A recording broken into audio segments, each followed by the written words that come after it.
Never thought I'd end up in one of those YouTube infidelity stories I used to watch just to kill time. They were wild, sometimes funny, sometimes sad, but always other people's drama. I never imagined I'd be starring in one myself. It all started when I got this odd envelope in the mail. No return address. 2 stamps up in the corner. The handwriting looked familiar in that vague way that makes you think, hey, maybe it's from an old military buddy or something. So, naturally, I opened it. The letter inside was addressed to Mr. Unknown. Not my actual name, obviously, but let's stick with that for now. It read, Dear Mr. Unknown, I'm sending this letter anonymously to let you know your wife is having an affair with her boss. He's known for being involved with multiple women. I must have read it 3 or 4 times before it really sank in. Whoever wrote it didn't sign their name, didn't give me any proof, just wanted to drop this bomb on me from the shadows. Apparently, my wife was cheating, with her supervisor, of all people, and this guy supposedly had a thing for juggling multiple women. Now, I'd seen her boss once. Dropped her off at work, and caught a glimpse of him.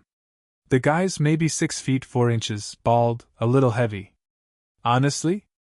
Kinda looked like a bloated version of Gollum. Not trying to be mean, just calling it like I saw it. Definitely not my wife's type, at least from what I knew. For a bit of context, back when I was still in the military, I started out doing a lot of endurance training. But about 6 months before I got out, I got tired of always feeling drained after workouts and decided to bulk up. Hit the weights hard. Packed on about 20 pounds of muscle. Not to sound full of myself, but I started getting noticed. Women who never gave me a second look before would check me out. One of my wife's friends even made a few subtle comments once. But my wife, who's always been the jealous type, either didn't notice or just didn't care. She never said anything except one time when she told me, If your neck disappears, you need to stop. Not exactly a compliment, but it made me believe she loved me for who I was, not just for how I looked. And as a religious guy, I never let that attention go to my head. I didn't flirt. Didn't cheat. Didn't even entertain the thought. It was just a quiet little confidence boost, nothing more. So yeah, back to that letter. I wasn't about to confront her with just a rumor and no proof. If I was wrong, accusing her could wreck everything. And if I was right? Well, she'd just take it underground. Deny it. Cover her tracks better. Either way, it wouldn't help unless I had something solid. Cold, hard evidence. That was the only way I'd know for sure. A little about us. I'm 35, she's 33. We met in college and got married not long after. I enlisted in the military, and over the years, we had 3 amazing kids. Our son is 9, and we've got 2 daughters, 7 and 5. While I was deployed, she stayed home and took care of everything. I never doubted her loyalty during those years. We had a solid group of friends who supported her, and despite all the stories you hear about cheating during deployments, I never once suspected her. Truth is, I wasn't around much toward the end of my military career. The higher I moved up in rank, the worse it got. So I made the tough decision.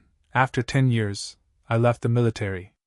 Now, anyone who served knows how big of a deal that is. Financially, it's kind of a dumb move. Most people stick it out to 20 years for retirement benefits. But I didn't want to be that guy who missed his kids growing up. I'd already missed too much. I never even changed a diaper. My wife didn't take the news well. Not at all. She doesn't handle change very well and was comfortable with the life we'd built, despite how often she'd complained about my being gone. So when I told her I was getting out, she gave me this long list of what she needed to feel secure, where we'd live, how much I'd make, and how everything had to look for her and the kids to feel safe. She cried a lot during that time. Everyone knows you go where the jobs are, and I did my best to make it all work. Against all odds, we got lucky. I landed a good job in the corporate world. Met every one of her demands. Every single one. I landed a great job in the perfect state, just a short drive from my parents, who my wife adores. The pay? Way above what I ever earned in the military, well into 6 figures. We moved into a quiet neighborhood with top-rated public schools, low HOA fees, and the kind of polite, wave-at-you-from-the-driveway neighbors you dream about. And for years, my wife had complained that she couldn't start her career because of how often we moved during my military service, which was fair. She wanted to use her degree in logistics and supply chain management, but the timing and lifestyle never allowed for it. But here? This was finally her shot. She started job hunting and within 3 months landed what she called her dream job. It wasn't high-paying, but she genuinely loved it. She worked at a distribution center where most of the employees were women, except for the boss. Yeah, that same bald guy I mentioned before. He was her supervisor. Still, I supported her completely. I always have. She even thanked me for backing her decision to take the job, said it meant the world to her. But ever since I got that anonymous letter, something inside me hasn't sat right. I kept wondering, if this mystery sender really wanted to expose her boss, why not go to HR? Why send it to me? That question stuck with me. So I started watching a little more closely. I already knew her phone password, she'd told me before, so I checked her messages. Nothing shady popped up. She and her boss had exchanged a few texts, but they were pretty boring, just typical work stuff. No flirting. No red flags. I spent almost a week turning it over in my head, obsessing over every little detail. But I couldn't find anything concrete to suggest she was cheating. She's been working there for about 5 months now, and the only real difference I've noticed is that our sex life has slowed way down. For the past 2 months, she's been turning me down more often than not. Always a reason: she's tired, work's stressful, she's just not in the mood. I can't exactly accuse her of infidelity just because she's not feeling it. That wouldn't be fair. Still, it nagged at me. For 2 weeks straight, I searched for any kind of clue. Came up empty every time. But I couldn't shake the feeling. I even started thinking the letter might have been a prank. At one point, I considered joking about it with her, just to see her reaction, but I stopped myself. I was just about ready to let it go. I figured maybe our sex life was just cooling down a bit, and that was normal. Then one night she started talking about work again. She told me how some of her female coworkers were jealous of the attention she was getting from her boss. Said they were annoyed because she'd received the best quarterly reviews, and had already been named Employee of the Month 3 times. She was glowing with pride, and honestly, at first, I was happy for her. This was her first real job since graduating, and she was finally getting recognized. But then, that letter came flooding back into my mind. I started wondering if maybe the person who sent it wasn't trying to protect me, but trying to hurt her. Maybe one of those jealous coworkers decided to stir up drama by dropping that note in our mailbox. Still, why go that far? Sure, workplace jealousy is a thing. But to send an anonymous letter to someone's husband? That's serious. It all started to feel off again. I even considered hiring a private investigator. But I backed out at the last minute. I didn't want to waste money if I was wrong, and I still didn't have any solid proof. There weren't any suspicious texts. Just a letter, her lower libido, and how into her job she suddenly was. On the surface, nothing screamed affair. So instead of hiring someone, I took matters into my own hands. I bought a GPS tracker online. Nothing fancy, just one of those plug-and-play types that go right into the OBD2 port under the steering wheel. I'll admit I was nervous. It's not exactly hidden. But she's not tech-savvy, and since I usually handle all the car stuff, I figured I could come up with a decent excuse if she noticed. Something about a fuse or a recall tracker. Whatever. Just to be clear, I wouldn't recommend using that kind of tracker for anything truly undercover.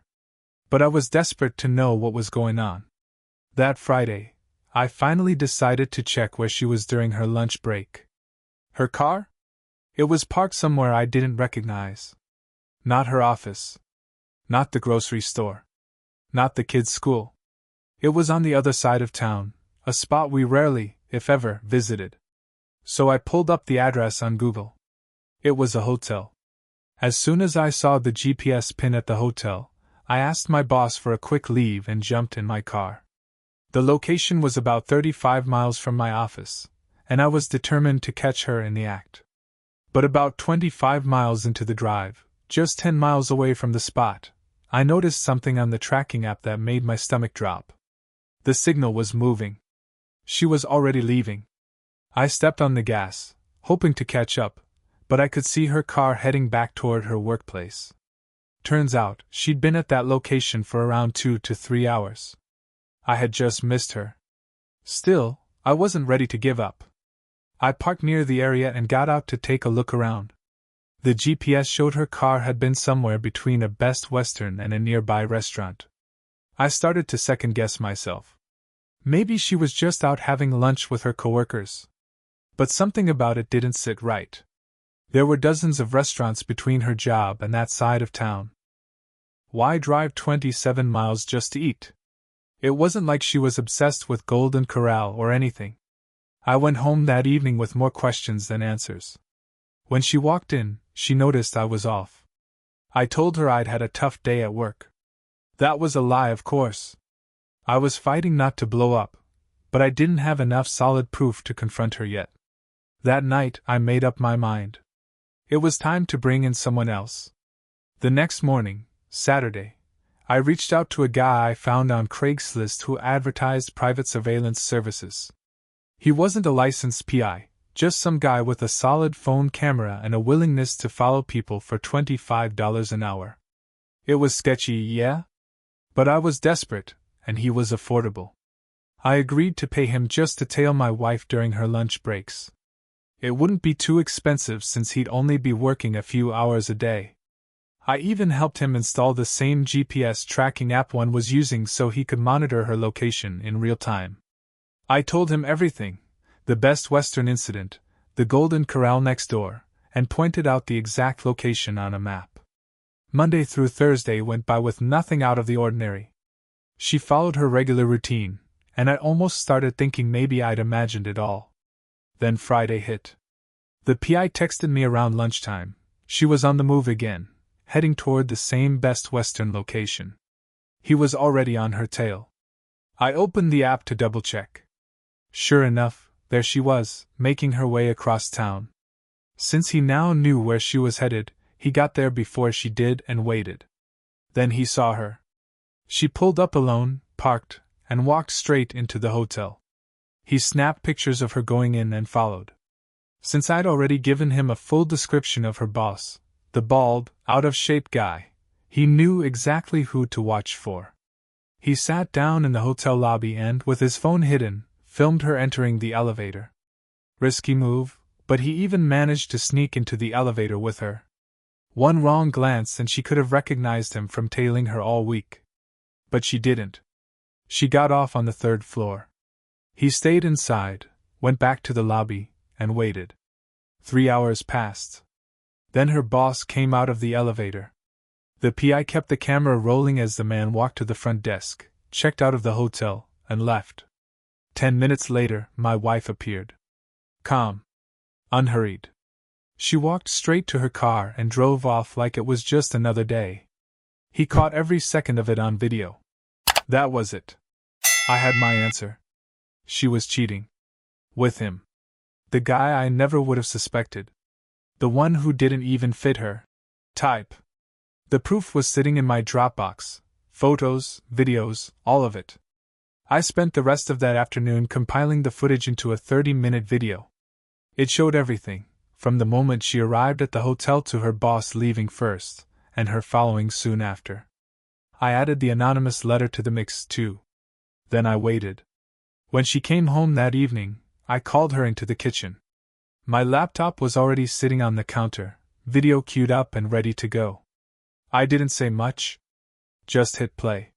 When she walked into the kitchen and saw the laptop, I hit play. She only made it about 2 minutes into the video before the full weight of it hit her. She looked at me, eyes wide, tears already starting to form. I can explain, she whispered, her voice cracking. I'm sorry.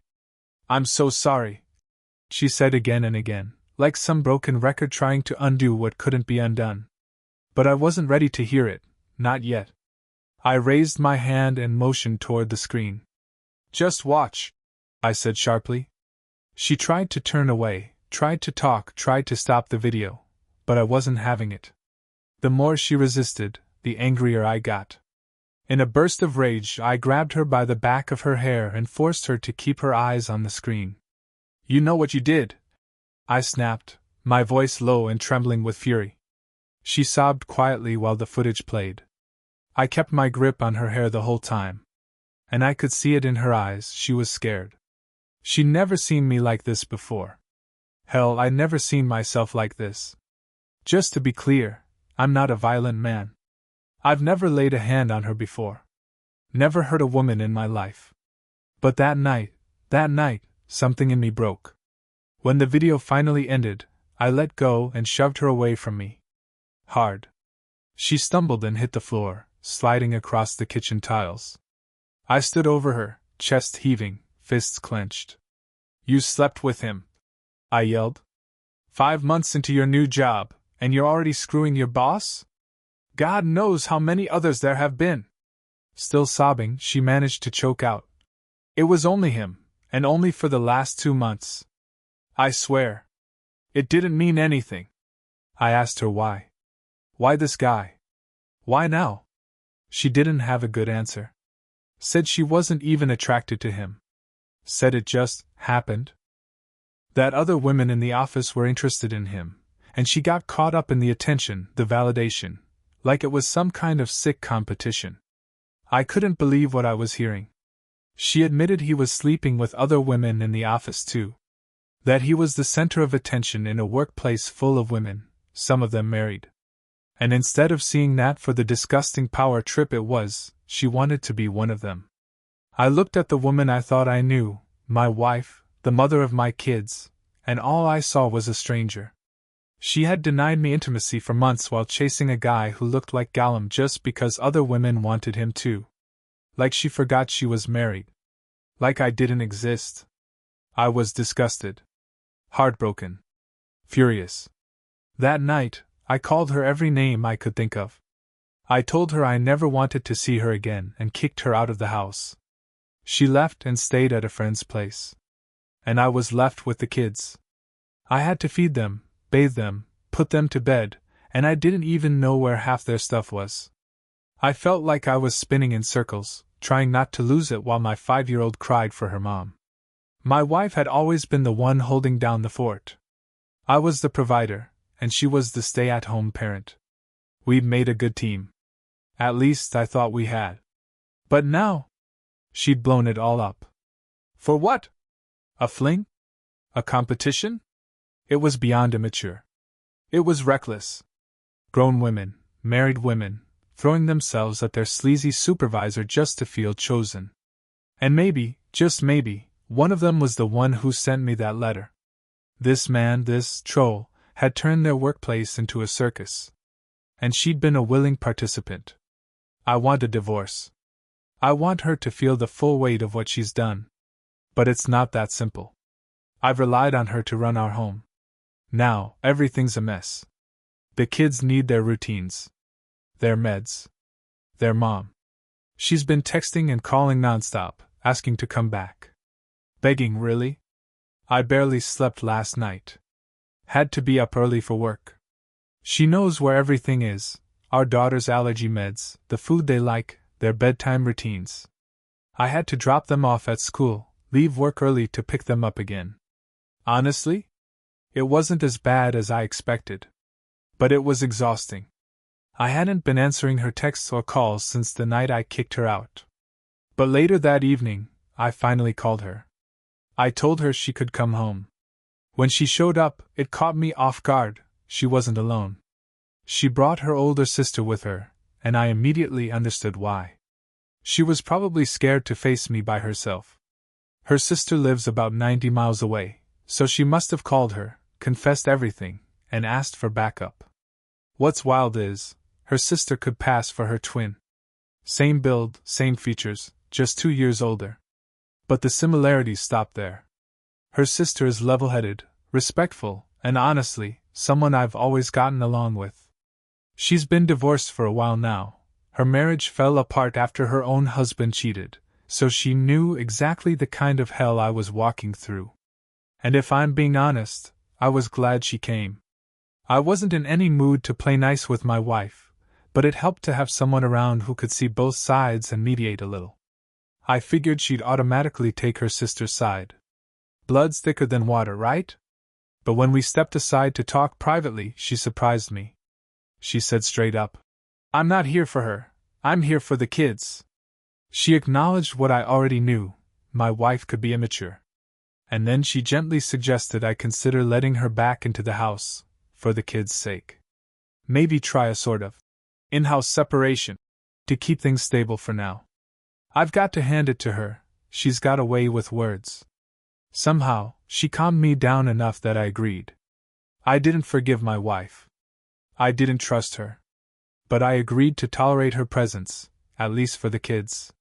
When I looked over and saw her, curled up in the corner of the living room, face red and puffy, avoiding my eyes, I felt a small flicker of grim satisfaction. At least she understood what she'd done. At least she felt something. Then the kids came out of their room and ran to her, hugging her like nothing had happened. That softened the room. It softened me, too. For a moment, I saw what we used to be. I wish, so badly, that she had just stayed loyal. That we could have kept the life we built. She's always been a great mom. Just, not a great wife. We live in a modest 3-bedroom apartment, so that night, my wife and her sister shared the guest room while the kids stayed in their usual room. After she tucked them in, my wife came out and started making dinner, not saying a word. I sat on the couch with her sister, half watching TV. Her sister kept the conversation going, probably trying to keep my mind off everything. And I won't lie, I needed the distraction. I was running on fumes. Tired of the anger, tired of being a solo parent, tired of juggling everything while she cooked up excuses and betrayal behind my back. While my wife stirred pots in the kitchen, her sister mentioned that she'd be heading home in the morning but could stay longer if I needed her. I appreciated that. I told her straight, I was probably going to file for divorce. That I couldn't look at my wife the same way. Couldn't trust her again. She didn't argue with me. Just nodded like she understood. When dinner was ready, my wife quietly served both of us, eyes downcast, not saying a word. We ate in silence. The next morning, her sister left, and life returned to a strange kind of normal. My wife didn't say much. And I didn't ask why she wasn't getting ready for work. I didn't care enough to ask. That afternoon, I scheduled a meeting with a divorce lawyer to find out where I stood. And what I heard pissed me off all over again. Because of her income, about $45,000 a year, I might still have to pay alimony and child support. I couldn't wrap my head around it. She cheated. With her boss. And now I'd have to finance her betrayal? It felt like a joke. Maybe getting that job, earning her own paycheck for the first time since college, gave her some kind of inflated sense of independence. Like she suddenly didn't need to be faithful. But whatever it was, she crossed a line. And now I was left to clean up the mess. It wasn't about the money. I'd already been financially supporting our family during my time in the military, and back then I made a lot less. So yeah, I could handle alimony and child support if it came to that. But this wasn't about that. This was about principle. If she could sleep with her very first boss in her very first real job, what was to stop her from doing it again with the next guy in charge? Or the one after that? That night, I finally spoke to her for the first time since D-Day. She told me she'd written something, said she needed to get her thoughts out without getting too emotional.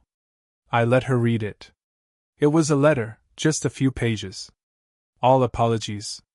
Not a single mention of her troll-looking boss, just vague lines about betraying my trust and acting immaturely. She went on and on about how sorry she was, how she wanted to fix what she'd broken, how she'd do anything to make our marriage work. And then she dropped a bomb I didn't expect. She said, "If you want, you can sleep with other women." I stared at her, stunned. This coming from a woman who used to lose her mind if I so much as looked at a waitress too long. She'd always been intensely jealous, and now she was giving me a free pass? I didn't buy it. I told her flat out. I don't need your permission to do anything. Especially not that. You don't get a say anymore. To me, it felt like a manipulation tactic. Like she was trying to balance the scales somehow, shift the guilt, dull the weight of her betrayal by offering up this pathetic compromise. I cut her off and told her the truth. If I wanted to sleep with other women, I never would have married you in the first place. That hit her hard. She started crying again. But I wasn't done. I told her the part that hurt the most, how this wasn't just some one-time mistake she regretted in the moment. This was 2 months of sneaking around, lying to my face, plotting and planning how to slip off to a hotel and cheat. It was deliberate. It was disrespectful. And it was over. I told her we were getting divorced.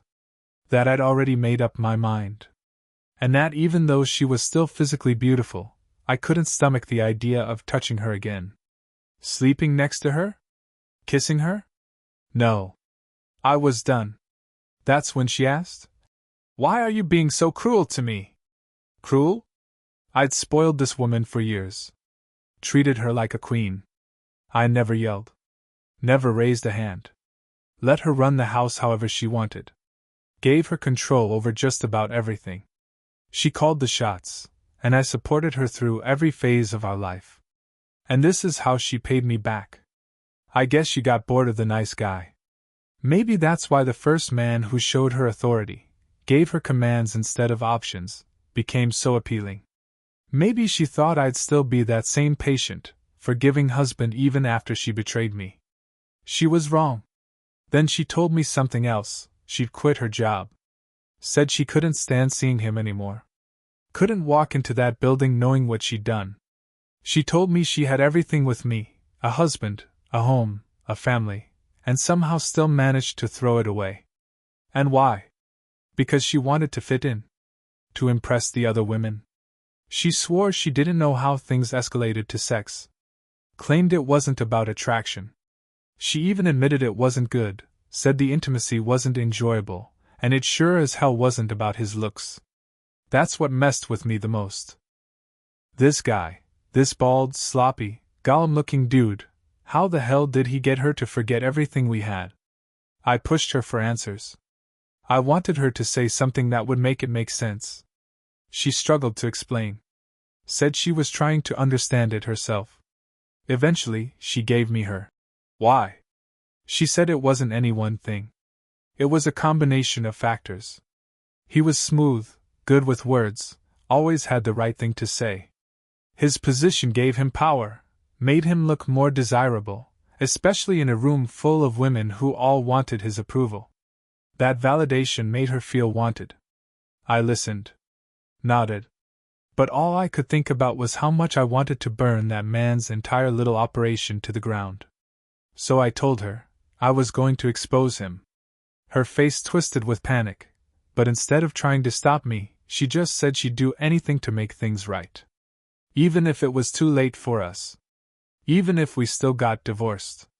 She just couldn't stand knowing how much I hated her. I told her straight, I was going to expose him. That guy deserved to pay for what he did to my family. She may have been foolish enough to let him in, but he was a predator, and it was time someone put him in check. My wife hesitated, but eventually gave me his home address and even told me his wife's name. I asked how they had kept in contact without leaving a digital trail on their phones. She admitted they'd been using the internal messenger at work, the one linked to her email. No texts, no calls. Just sneaking around through company systems. I told her to log in and show me everything. She froze. She said it would only make things worse. That if I read those messages, I'd spiral. She even said she was afraid I might hurt her if I saw them. I didn't raise my voice, didn't threaten her, but I wasn't backing down either. She kept stalling and finally told me she'd show me the messages, after the divorce was finalized and we were officially separated. Fine. A few days later, I managed to find the guy's wife myself. The golem, by the way, is 51. His wife? 48. 4 kids, with the youngest just 12. I did a basic background check and confirmed where they lived. I made a copy of the video and loaded it onto a flash drive. Then I drove to his house while I knew he'd still be at work, probably off charming another woman on his payroll.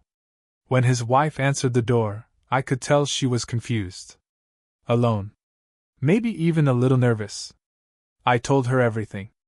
I explained what had happened, how I found out, how my wife had quit, and what kind of man her husband really was. Then I handed her the flash drive, with the full video, and the anonymous letter that had kicked this whole thing off. She didn't look shocked. Turns out, she'd received a similar letter herself and had already confronted him about it. But he denied everything. Said the women at work hated him because he held them accountable. Claimed they were lazy and bitter. He spun the whole thing into some workplace drama and convinced her it was just petty revenge. She believed him. Until I showed up. She thanked me. Not just for telling her, but for serving the country. And I left my contact info with her, just in case she ever wanted to follow up. I don't know if they ended up getting divorced. But now he knows I know. Last week, I sent everything I had to HR. I talked to a woman on the phone, and she invited me to drop off the evidence in person. I showed up with another flash drive and a written statement from my wife, where she admitted to the affair and listed it as the reason she resigned. It should be more than enough to get him fired. But I wasn't done yet. After leaving the HR office, I circled around the building to the dock area where the 18-wheelers come in. The security was laughable. One of the side doors was unlocked, and I slipped inside without a problem. I didn't know the layout, but I had his name. I asked a worker, just a casual, "Hey, where can I find this guy?" And they pointed me down a corridor. As I walked through, I noticed something else. Almost everyone working there was a woman. Even the forklift drivers. Sure, there were a few guys sprinkled in, but this place clearly had a female-preferred hiring vibe. And the golem? He sat at the top of it all. Surrounded by women. It all clicked. Then I saw him.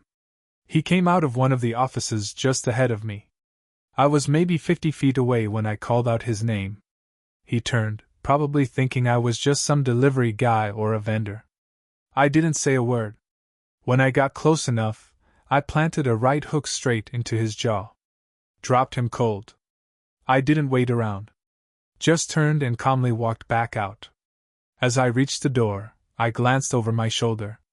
He was still down, a few people gathering around him, trying to figure out what the hell had happened.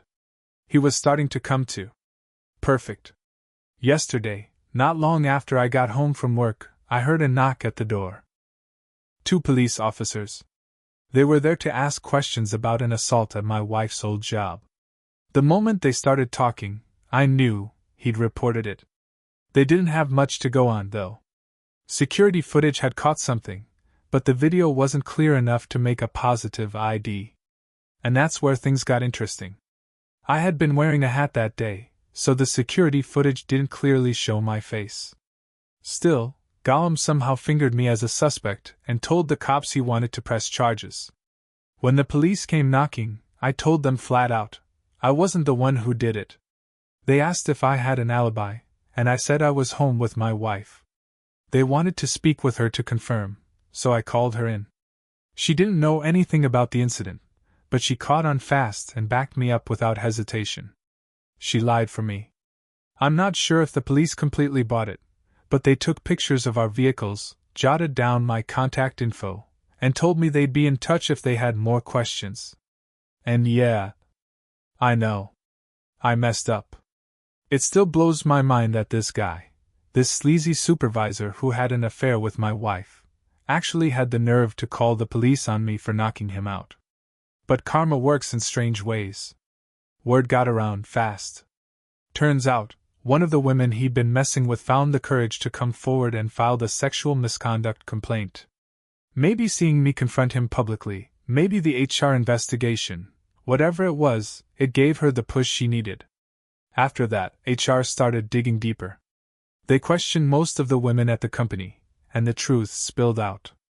Apparently, He'd been coercing a number of his female employees, pushing them for sexual favors. Some resisted. Others gave in, but only because they felt intimidated or afraid of losing their jobs. The whole thing started to sound like a mini Weinstein situation, women stuck in a no-win scenario, some going along just to survive, then turning around and exposing him when the walls started closing in. As much as that mess disgusted me, I can't lie, I was satisfied to hear he got fired the very next day. That part came from my wife, actually. She's still in contact with a few people from the office, though I don't know if I can trust everything she says. Still, it lined up with what I was hearing. A few days later, I decided to reach out to Gollum's wife again. I just wanted to see how she was doing. She told me they were separated now. He wasn't living at home anymore. She also confirmed that several women had officially filed claims against him. According to her, when she confronted him with the evidence I gave her, he confessed. But here's the kicker, he only admitted to sleeping with my wife. Only her. I don't believe that for a second. Not with the number of women coming forward. And honestly, I'd rather it wasn't just her. That sounds messed up, I know, but the idea that my wife might have been the only one he was with somehow makes it worse. Like she really meant something to him. Like this wasn't just a gross pattern for him, it was something personal. It leaves me questioning everything. How did I not see it coming? Why did I ever trust her? If she could fall for someone like that so easily, who's to say it didn't happen while I was deployed? Writing all this out now, I feel hollow. Just wrecked. I've been reading tons of posts about surviving infidelity, trying to find comfort in the fact that I'm not the only one dealing with this nightmare. I even talked to my brother, and he suggested I see a therapist. The VA would cover it, so it wouldn't cost me anything. But even so, I've been hesitant. The idea of spilling my guts to a stranger, even a trained professional, just feels off. And yet, here I am, sharing my story online with a bunch of strangers. Somehow, that feels easier. Maybe because nobody's looking at me. Maybe because I can be honest without interruption. I'm still living under the same roof as my wife. We sleep in separate rooms. Her sister's been around more often, probably trying to keep things stable. And on the surface, life is starting to look normal. But it's not. My wife's been trying hard to win me back. She's polite, helpful, acting like the perfect mom and homemaker. But we haven't been intimate since D-Day. And I don't want to be. I've been putting off the divorce. I know the longer I wait, the harder it'll be. The more normal things feel, the easier it is to let her slip back into that role of wife and mother. And part of me wonders if that's what she's trying to do, if bringing her sister around is part of some plan to fix what she broke. Like she thinks it might help us rebuild something. But honestly, I'm not sure it's even possible. I've always gotten along well with my sister-in-law. So when she told us she was thinking of moving closer, it didn't come as a total shock. Her kids are nearly grown. Her youngest is heading off to college soon, so she's looking to settle somewhere new, and with our family nearby, this area made sense. My parents, who live just a short drive away, know things between me and my wife are strained. They're aware she cheated, though I haven't told them the full story. Even so, they still hope we'll reconcile, for the kids' sake, mostly. A few weeks later, my sister-in-law landed a job nearby and made the move. Meanwhile, life under my roof hasn't changed much. My wife and I still share the same house but sleep in separate bedrooms. We're basically just roommates now. She keeps trying to initiate intimacy, but I've refused every time. It's tough, sure, going that long without sex, but my time in the military taught me discipline and self-control. Lately, though, my sister-in-law's been coming over more. At first, it was to help with the kids and support her sister. But the more time she spent here, the more it felt like she was here, for me. She started seeking me out. Sitting close. Talking to me more than her own sister. My wife noticed. Eventually, I found out she confronted her sister about it. After that, the visits stopped, at least they became less frequent. No explanation, no drama. Just silence. That didn't surprise me. My wife's always been the jealous type. And honestly, it was probably for the best. I was beginning to feel something for my sister-in-law. There's always been a quiet attraction there, but I buried it, because of my marriage. But now, with everything broken, those feelings were harder to ignore. Still, I was stuck, trapped in limbo between staying and leaving. But the truth is, the idea of divorce feels more right with each passing day. I just can't imagine rebuilding trust with someone who lied to my face for 2 straight months. Someone who turned cold in our marriage bed while sneaking around with another man. That's not something I can forgive. But while my heart moves toward divorce, my wife seems to think there's still hope. Lately, she's gone into full seduction mode, wearing lace nightgowns around the house, no bra, no panties, like she's trying to hypnotize me with skin. And she knows exactly what she's doing. She knows my weaknesses better than anyone. One night it worked. It started off like any other night. I was in the kitchen, grabbing a beer from the fridge. She was standing at the counter with her back to me, slicing fruit for the kids' lunches. She was wearing this sheer, lacy robe, completely see-through, and nothing underneath. I'd already seen her strutting around in it earlier, and yeah, it had gotten to me.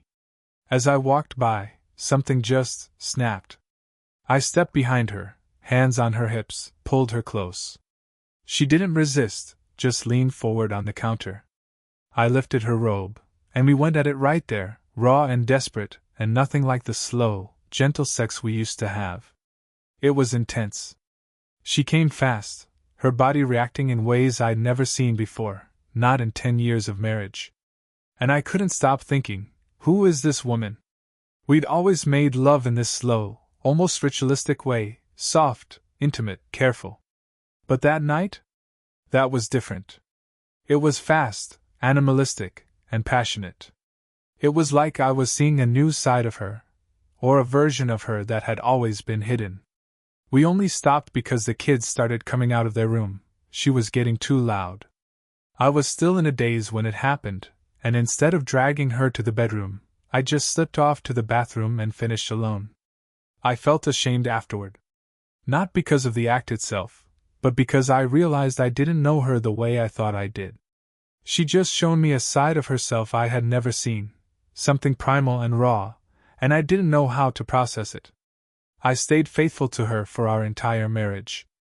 I was practically a rookie when we got together. She was the only woman I'd ever really known. And now, I couldn't shake the feeling that I had married a stranger. That night, I let her take the lead at first, trying to read her cues like all the books on intimacy had advised. I'd spent years learning how to please a woman, watching for subtle body language, timing, feedback. Even Bernie Mac had a bit about it in one of his stand-up routines. I thought I was doing things right all these years, keeping things gentle, respectful, careful. But last night? I did none of that. I just took control. I didn't think about what she wanted. I acted on what I wanted. And she responded, strongly. She climaxed faster than I'd ever seen before. And that messed with my head. It made me wonder, had I been doing it all wrong for the past decade? Was she secretly craving dominance all along? Was that why she cheated? Because the first guy who gave her orders flipped a switch in her? I started spiraling. What else didn't I know about my wife? Maybe all those "How to be a good husband" books were wrong. Or maybe they just didn't apply to her. I'd been taught to be soft, considerate. The nice guy. The gentleman. Maybe that worked for some people, but not for her. Last night, it felt like her body came alive when I stopped trying to please her and just took what I wanted. Like she wanted to be told what to do. Wanted to be dominated. And now, I can't stop wondering, had she always wanted that? Was I the reason she strayed? Before her, I didn't have much experience. I met her young, stayed faithful the whole way through, never once stepped out. I thought I knew her. I thought I understood her. But now, I feel like I married someone I never really knew. And I hate that I have no one to talk to about this. On the outside, I'm that military guy, tough, controlled, squared away. But inside I feel like I've been soft when it mattered most. I handed her control of our home, our finances, even the direction of our marriage. I gave up my place at the wheel, inside and outside the bedroom. Now I'm starting to see that was a huge mistake. If I don't learn from this, I'm going to carry the same mistakes into whatever relationship comes next. That encounter in the kitchen, yeah, it was a mistake. But it also opened my eyes. I finally understood that part of what went wrong wasn't just about her lying. It was about me surrendering too much of myself.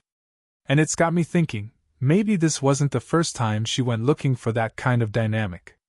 Maybe Gollum wasn't her first, dominant, experience. I've also seen people on here suggest getting tested, STDs, paternity, all of it.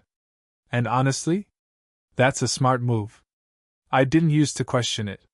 My kids look like me, same eyes, same build, and I used to think there was no way she cheated while I was deployed.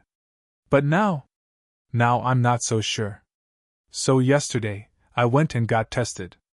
Thankfully, the STD panel came back clean. Then I went a step further. I swabbed our 3 kids for paternity tests, quietly, while my wife wasn't around. I'll have the results in about 4 weeks. I'm not too worried. The timelines line up with when I was home, and like I said, they resemble me in every way. But still, I have to know. I need that peace of mind. We were living in on-base housing during my deployments, tight-knit, low privacy. If something had happened, it probably would have surfaced. But I'm not taking any chances. As for where things stand now, it's quiet. I'm still leaning toward divorce. My lawyer has the separation agreement drafted. Turns out, I'll have to pay alimony, but it won't change much. I've already been supporting her financially since she was a stay-at-home mom. We talk now and then. Nothing deep. Just logistics. And we still sleep in separate rooms. Since that night in the kitchen, there's been no more intimacy. She's trying, though, dressing up, cooking more, pretending like everything's back to normal. But I'm not there. I've been staying out late after work, grabbing drinks with friends, sometimes crashing on their couches. Avoiding home. Avoiding her. When I don't come back, she blows up my phone, asking where I am, if I'm okay, when I'm coming home. I've been ignoring her calls. She can tell I'm emotionally distant, like I've mentally checked out of the marriage. And honestly, I have. I probably should have filed for divorce weeks ago, but I kept hesitating. Change terrifies me. Plus, with my demanding job, I worry about how I'll handle everything once we're splitting custody. Still, when the time comes, I'm going to push for a 70-30 custody split in my favor. I want to be with my kids as much as possible. I adore them. They tend to gravitate toward me too, probably because I spoil them. I'm the fun parent, always bringing home little surprises, letting them get away with more than their mom ever would. She's the one who plays bad cop, keeping them in line. Sometimes I even hide the gifts I buy for them just to avoid her scolding me, but she always finds them eventually. We had a rhythm, me as the breadwinner, her as the homemaker. And it worked. For a long time, it worked. The cops still haven't come back around about the Gollum incident. And hopefully, it stays that way. I did hear that someone's filed a civil suit against him. Not sure if he's in jail, or just in trouble. Apparently, none of the women he harassed wanted to report him to HR until I made a scene. Maybe they thought their complaints wouldn't matter. Maybe seeing me stand up to him gave them the courage they needed. Yesterday, I got the results of the paternity test. All 3 kids are mine. I nearly cried with relief. So yeah, I'm moving forward with the divorce. Like I said before, I don't mind supporting her financially. I told her I'd be serving her with the papers, and when I did, she broke down in tears. But she didn't fight it. Deep down, she knows there's no coming back from this. As messed up as everything was, how she humiliated and betrayed me, I still want her to be okay. She's not a monster. She's just someone who made a series of selfish, stupid choices. She's still beautiful. I'm sure she'll find someone else. Before we finalize the paperwork, We talked about her future. She mentioned getting a part-time teaching job, something to keep her busy. We agreed that I'd give her an allowance of $3,000 a month, child support included. That money's for her and the kids. I know some people say you shouldn't do this kind of thing outside the legal system, but honestly, I'm not eager to get the courts more involved in my paycheck than they already are. We signed the divorce agreement with both of our lawyers present. It was civil. Clean. No drama. I don't hate her. I've forgiven her, for the sake of the kids. But I'll never trust her again. And there's zero chance I'd ever take her back. I've since found a 2-bedroom apartment in a quiet part of town. Nice neighborhood. Friendly people. And yeah, there are some very attractive women around. I never got the chance to date. She was the only woman I'd ever been with. Turns out, starting over at 35 isn't as easy as I thought. I've never had to ask a woman out before, never had to navigate dating apps or make small talk over coffee. It's intimidating. But I'm still in good shape, and I know I turn heads now and then. So I like my odds. Oh, and my sister-in-law? She's been dropping by more often now that I'm on my own. It's obvious there's an attraction there, and we've been spending more time together. I'm not planning to date her. I've made that clear, and I think she respects that. But we enjoy each other's company. We laugh. We talk. We support each other. And right now, that's enough.